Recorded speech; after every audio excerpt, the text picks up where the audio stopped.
Bilang bahagi ng patuloy na kampanya para sa pangangalaga ng kalikasan at pagsugpo sa epekto ng climate change, nagsagawa ang mga miyembro ng Iglesia ni Cristo ng INC Giving sa pamamagitan ng tree planting activity sa Camp John Hay, Baguio City.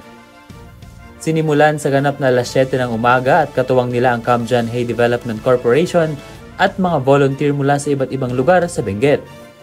Humigit kumulang 1,000 na punla ng kape ang naitanim sa lugar.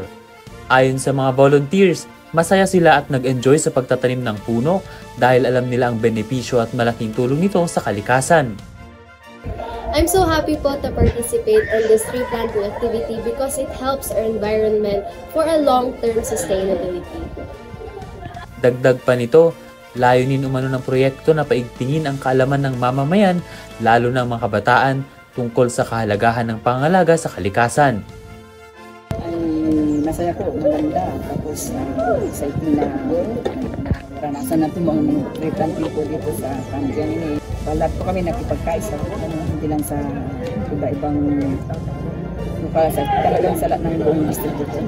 Inaasahan ng mga lumahok na ang nasabing tree planting activity ay makahikayat pa ng maraming mamamayan upang sumali at makatulong para sa ikagaganda ng kalikasan.